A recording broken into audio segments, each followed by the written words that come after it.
दोस्तों आज हम लोग ये क्वेश्चन करने वाले हैं। अगर आपने पहली बार देखा इस क्वेश्चन को तो वीडियो को पॉज करके ट्राई कर सकते हो, नहीं तो मैं इसको बताने वाला हूँ। चलो, और ये वैसे बहुत ज़्यादा इंपॉर्टेंट क्वेश्चन है जेईई मेंस वगैरह के लिए। अगर आप प्रिपेयर कर रहे हो इन सभी एग्जाम्स को तो आपको इस तरह का क्वेश्चन जो है बहुत बार दिखाई देगा, अलग अलग तरीके से, अलग अलग फॉर्म्स में। तो बहुत इंपॉर्टेंट है कि इसको जरूर ध्यान से समझ लो कि कैसे करने वाले हैं हम लोग इस क्वेश्चन को।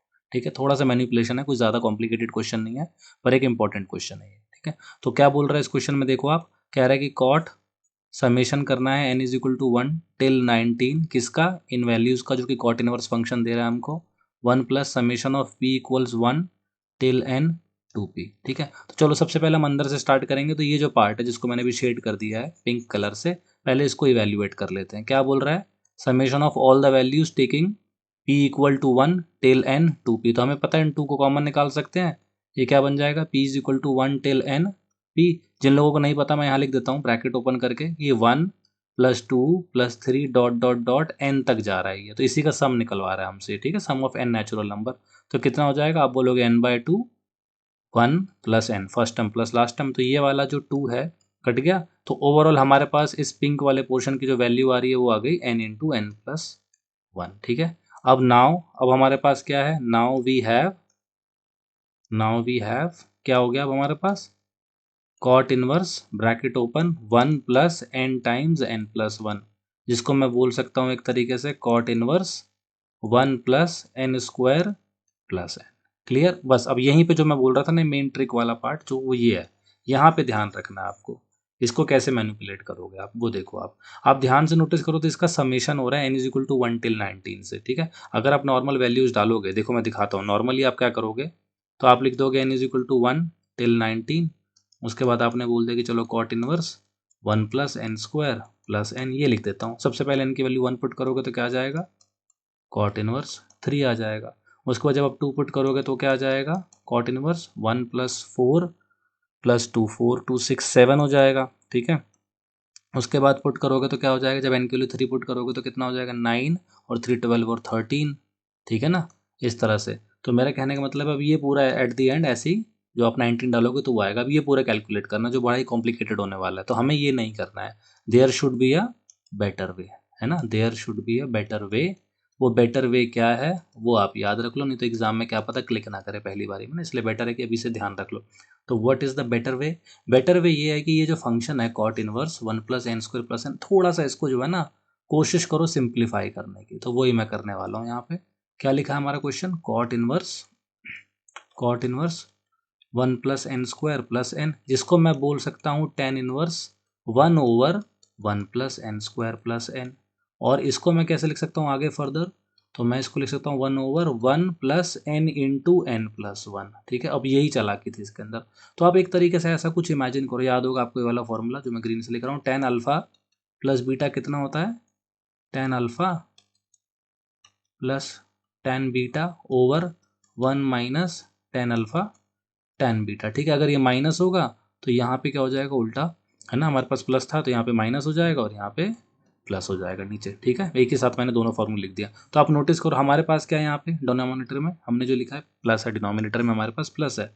तो एक काम करते हैं, यानी कि मैं इसको कुछ इमेजिन कर सकता हूँ, ये कोई ट्रिग्नोमेट्रिक रेशो होगा और दूसरा वाला ये भी कुछ होगा। इसको मैंने बोल दिया सपोज ये टेन अल्फा हो गया, दूसरा वाला क्या होगा टेन बीटा। तो ऊपर क्या आना चाहिए, ऊपर आना चाहिए tan alpha minus tan beta, right. तो मैं क्या करूंगा, इसको ऐसे लिखूंगा n plus one minus one. तो मैंने वन के बदले क्या कर दिया यहाँ पे, n plus one minus one कर दिया। ये बहुत ही ज़्यादा क्रिटिकल पार्ट है ये वाला पार्ट। वीडियो को पॉज करके ध्यान से देख लेना इसको कैसे लिखा है। नहीं समझ में आया तो कमेंट में लिख देना, मैं दोबारा बता दूंगा इसको ढंग से। ठीक है, मैंने क्या किया, डिनोमिनेटर में दिया था मुझे n times n plus one. मैंने बोला अगर इनमें से एक को मैं टेन अल्फा बोल दूँ, दूसरे को टेन बीटा बोल दूँ, तो मुझे किसी तरीके से ऊपर भी ten alpha minus tan beta बन जाए। तो मुझे सिंस पॉजिटिव वन लाना था, इसलिए मैंने एन प्लस वन को टेन अल्फा बोल दिया और वन को बीटा बोल दिया। तो नीचे भी मैं ठीक कर देता हूँ, इसको बीटा लिख देता हूँ और दूसरे वाले पार्ट को मैंने क्या कर दिया, अल्फा कर दिया। ठीक है, तो अब इससे फ़ायदा क्या होगा, फ़ायदा ये हो गया कि मैं बोल सकता हूँ 10 जो cot inverse 1 plus n square plus n है, ये कितने के बराबर है, तो आप कहोगे tan inverse n plus one. मैं दोबारा से एक ही चीज़ लिख रहा हूँ अभी, n plus one minus n upon one plus n times n plus one. अब इसका फॉर्मूला अगर आपको याद हो, जो होना ही चाहिए याद, तो वो क्या होगा, tan inverse n plus one minus tan inverse n. अब ये है कमाल की चीज़ हमारे लिए, ठीक है। Cot inverse 1 plus n square plus n का हम समीशन कर रहे थे, एन की वैल्यू 1 से लेके 19 तक। यही समीशन मैं अलग कलर से लिख देता हूँ। तो अगर मैं यही summation n is equal to 1 till 19 अब इसमें करूँगा तो ज़्यादा आसान रहेगा। क्यों? Because now it is the, क्या बोलोगे आप, देखो डिफरेंस हो रहा है दो कंजिक्यूटिव नंबर्स का, है ना, टेन इनवर्स उनका जो ले रहे हैं हम लोग। तो बहुत इजीली ये हमको पता है, इजीली कैलकुलेट हो जाएगा। कैसे? अब देखो n की वैल्यू 1 डालोगे तो सबसे पहले क्या मिलेगा आपको, तो आप बोलोगे टेन इनवर्स 2 मिलेगा और यहाँ पे 1 मिलेगा। फिर जब आप n की वैल्यू 2 डालोगे तो ये कितना हो जाएगा, यहाँ पे डाला ना n की वैल्यू 2, तो ये कितना हो जाएगा 3 माइनस टेन इनवर्स 2। ऐसे करते करते लास्ट में क्या हो जाएगा, जब आप 19 डालोगे तो ये हो जाएगा ten inverse 20 minus tan inverse 19। तो ऑब्वियसली आप नोटिस करोगे क्या हो रहा है यहाँ पे, टेन इनवर्स 2 देखो कट रहा है आगे चल के। इसी तरह से सारे सब्सिक्वेंट टर्म्स कट जाएंगे। कौन रह जाएगा, टेन इनवर्स 20, बिकॉज वो सब्सिक्वेंट यानी कि वो नेक्स्ट वाले पार्ट में आने वाला था, लेकिन हमने वहाँ तक तो लिखा ही नहीं। और पहला टर्म कौन सा रह गया हमारे पास, टेन इनवर्स 1। क्लियर है ना ये बात तो यहाँ तक, ठीक है, करेक्ट। अब हम लोग क्या करने वाले हैं यहाँ से, आप ध्यान से नोटिस करो हमने करा क्या है यहाँ पे। फर्स्ट वाला जो टर्म था उसका मैंने टेन इनवर्स को 2 को काट दिया सेकंड वाले टर्म से, ठीक है। सेकंड वाला का जो सेकंड है tan inverse 3 minus tan inverse 2, ये वाला पार्ट इससे कट हुआ। और ऐसे ही मैंने बोला कि सब्सिक्वेंटली बाकी के भी कट होते चले जाएंगे। तो एट द एंड क्या बच गया मेरे पास, एट द एंड बच गया tan inverse 20 minus tan inverse 1, ये बच गया हमारे पास, tan inverse 20 minus tan inverse 1। अब आप चाहो तो यहाँ पे फिर से रिवर्स फॉर्मूला लगा सकते हो। तो बेसिकली मैं क्या कह रहा हूँ, अभी देखो हमारे पास क्या आ गया, हमारे पास इतने पोर्शन की वैल्यू आ गई। ये जो पोर्शन है ना, इसकी वैल्यू कितनी आ गई है, ten inverse 20 minus tan inverse 1। अब आप इसका आइडेंटिटी है वो भी यूज कर सकते हो। क्या है वो identity, ten inverse a minus tan inverse B है ये, ठीक है। तो आपको पता होना चाहिए इसका क्या फॉर्मूला था, क्या फॉर्मूला है इसका, tan inverse a minus b upon 1 plus a b, ठीक है। कुछ कंडीशंस होती हैं इनके अंदर, इनवर्स ट्रिग्नोमेट्रिक फंक्शंस जब भी आप आइडेंटिटीज यूज करोगे तो कोई कंडीशन जरूर याद रखनी है, ठीक है। तो मुझे कमेंट करके जरूर बताना यहाँ पे कौन सी आइडेंटिटी है, कौन सी कंडीशन है जो इंपॉर्टेंट है इस वाले केस में। बाकी मैंने सारी कंडीशंस का प्रूफ ऑलरेडी चैनल पे डाला हुआ है, तो आप वहाँ से भी इसको देख सकते हो, ठीक है। तो मैंने क्या लिख दिया, tan inverse a minus b upon 1 plus a b. तो एट द एंड मेरे पास tan inverse 20 minus tan inverse 1, इसकी वैल्यू कितनी हो जाएगी, तो आप बोलोगे tan inverse 20 minus 1 upon 1 plus 20।